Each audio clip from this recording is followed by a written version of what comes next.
पूर्णांक जिसको i या फिर z से डिफाइन की जाती है, इसको समझने के लिए आइए एक एग्जांपल देखते हैं। मान लेते हैं कि एक व्यक्ति है जिसके पास 0 रुपये है, अर्थात 0 रुपये है, 1 भी रुपये नहीं है। वह सामान खरीदने बाज़ार जाता है और बाज़ार में वह 10 रुपये का पेन और 20 रुपये की कॉपी खरीदता है। तो अब उसके पास शेष कितने रुपए है? इसका उत्तर होगा कि व्यक्ति तो पैसे ही नहीं पकड़ा था, उसके पास कुछ भी राशि नहीं था, परंतु वह बाज़ार गया तो उसके पास सामान खरीदने के बाद शेष पैसे तो नहीं होंगे, परंतु इसका अर्थ ये हो रहा है कि उसने वो सामान उधारी में खरीदी थी। तो इसी को गणितीय भाषा में -13 अर्थात -30 रुपये उसके पास शेष बचा, ऐसे कह सकते हैं। तो जिस प्रकार से हमने प्राकृतिक संख्याओं में 0 को शामिल कर लिया था तो वहाँ पूर्ण संख्या बन गया था। इसी प्रकार से यदि हम पूर्ण संख्या में निगेटिव नंबरों को, माइनस वाली संख्याओं को शामिल कर लेते हैं तो वहाँ पूर्णांक कहलाती है और 0 इनके बीच में इनको बैलेंस की होती है। तो इस प्रकार से पूर्णांक संख्याएँ हो जाएगी। 0 के दाहिने साइड में लिखेंगे हम पॉजिटिव नंबर को 1, 2, 3, 4 से लेकर के इधर प्लस इन्फिनिटी तक। इसी प्रकार से 0 के बाद इधर बाएं साइड में हम लिख सकते हैं नेगेटिव नंबर को -1, -2 से लेकर के माइनस इन्फिनिटी तक। तो ये संख्याएं पूर्णांक संख्या कहलाती हैं। परिमेय संख्याएं जिसको रेशनल नंबर कहा जाता है और इसको r से डिफाइन की जाती है, वे संख्याएं होती है जिसको p/q के रूप में लिख सकते हैं, जहाँ पर q नॉट इक्वल होना चाहिए 0। तो इस फॉर्म में जिसको भी लिख सकते हैं वे सब परिमेय संख्या कहलाती है, जैसे कि 1/2, 3/2 और 4/7, ये सब परिमेय संख्याएं हैं। और यदि इसमें 5/0 होता तो ये परिमेय संख्या नहीं कहलाती। ठीक है, तो जिस भी संख्याओं को p/q के रूप में लिख सकते हैं उसको रेशनल नंबर अर्थात परिमेय संख्या कहलाती है, जिसका डिनोमिनेटर 0 नहीं होना चाहिए। तो जितने भी नंबर जिसके डिनोमिनेटर में 0 होगा वो रेशनल नंबर नहीं होगा। तो इस तरह से परिमेय संख्या आप लोगों को समझ आ गया होगा। तो बढ़ते हैं अगले टॉपिक की ओर। अपरिमेय संख्याएं वे संख्या कहलाती हैं जिनको हम p/q के रूप में नहीं लिख सकते हैं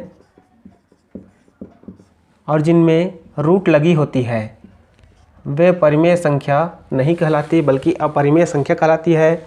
जैसे √2, √3, √5, ये सब अपरिमेय संख्याएं हैं।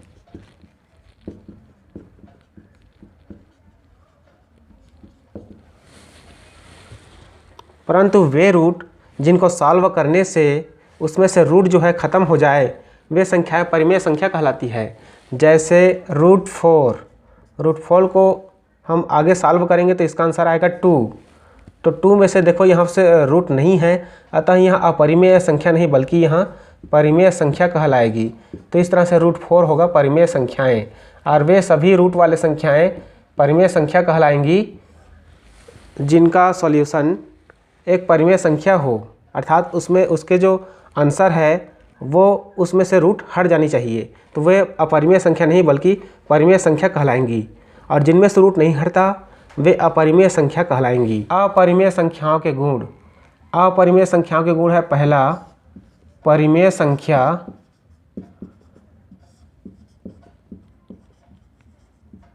प्लस अपरिमेय संख्या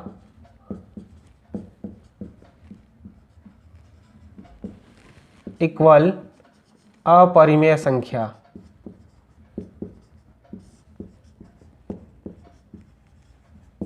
अर्थात एक परिमेय संख्या और एक अपरिमेय संख्या का योग करते हैं तो वह अब एक अपरिमेय संख्या प्राप्त होती है।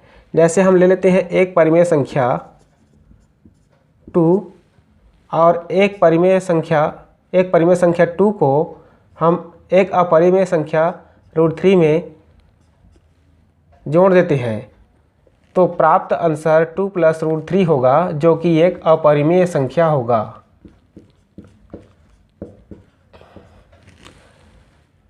दूसरा गुण है अपरिमेय संख्या गुणित परिमेय संख्या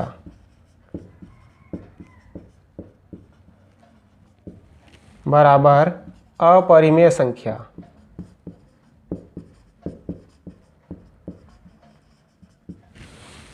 अर्थात एक अपरिमेय संख्या का गुणन एक परिमेय संख्या के साथ कराने से एक अपरिमेय संख्या प्राप्त होती है।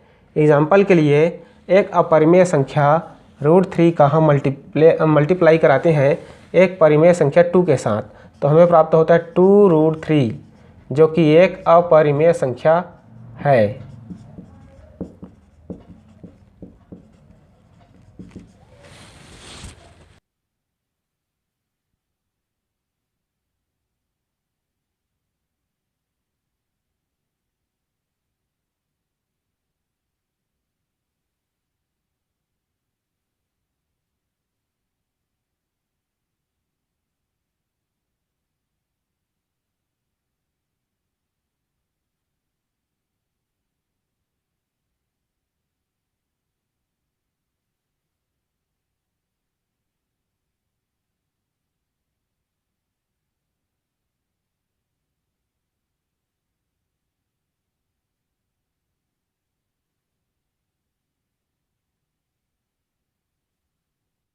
संख्या एक के गुण। संख्या एक के गुण देखते हैं तो संख्या एक ऐसी संख्या है जिसको किसी भी संख्या से गुणा करते हैं तो वही संख्या प्राप्त होती है जिसके साथ एक का गुणा होता है। जैसे मान लो हम 5 के साथ एक का गुणा कराते हैं तो हमें प्राप्त होगा 5। इसी प्रकार से किसी भी संख्या के साथ एक का गुणा कराएंगे तो वही संख्या प्राप्त होगा जिसका गुणा एक के साथ हो रहा है। इसी प्रकार से किसी भी संख्या में हम एक से भाग करेंगे, किसी भी संख्या को एक से भाग करेंगे तो वही संख्या प्राप्त हो जाएगा जिसको एक से भाग की जा रही है। जैसे 5 को हम एक से डिवाइड करेंगे तो इसका आंसर आएगा 5। इसलिए संख्या एक को गुणन तत्समक कहते हैं। संख्या एक को गुणन तत्समक कहते हैं। तो ये चीज़ याद रखिएगा कि कौन से संख्या को गुणन तत्समक कहते हैं। तो इसका आंसर है संख्या 1। शून्य के गुण। अब आइए देखते हैं शून्य में कौन कौन से गुण होती है। तो शून्य का पहला गुण देख लेते हैं। शून्य में किसी भी संख्या को हम जोड़ते हैं तो वही संख्या प्राप्त होती है जिसमें शून्य जोड़ी जा रही है या फिर जिसके साथ शून्य को जोड़ी जा रही है। जैसे हम एक संख्या ले लेते हैं 2 में हम 0 को प्लस कर देते हैं तो हमें प्राप्त होगा 2। इसी प्रकार से 0 के साथ यदि हम 2 को जोड़ देंगे तो भी हमें प्राप्त होगा 2। दूसरा गुण है किसी भी संख्या के साथ 0 का गुणा कराने से उसका आंसर हमेशा 0 ही आता है, चाहे संख्या कितनी बड़ी क्यों न हो और संख्या कितनी छोटी क्यों न हो, संख्या धनात्मक हो या फिर ऋणात्मक हो। जिस भी संख्या को हम 0 के साथ गुणा कराएंगे तो उसका आंसर क्या आएगा? 0 आएगा। 2 के साथ हम 0 का मल्टीप्लाई कराएंगे तो उसका भी आंसर 0 होगा। और 0 के साथ यदि हम -2 का मल्टीप्लाई कराएंगे तो भी इसका आंसर 0 आएगा। तीसरा नियम है किसी भी संख्या के हर का मान यदि 0 हो तो उसका मान हो जाता है अनंत, जिसको अपरिभाषित भी कहा जाता है। जैसे संख्या 5 का हर यदि 0 है तो इसका मान हो जाएगा अनंत। नंबर चौथा है संख्या कितनी भी बड़ी क्यों न हो या फिर कितनी भी छोटी क्यों न हो, उसके घात में यदि 0 है तो उसका मान हमेशा 1 आएगा। जैसे 2 का घात 0 करेंगे तो उसका मान 1 होगा।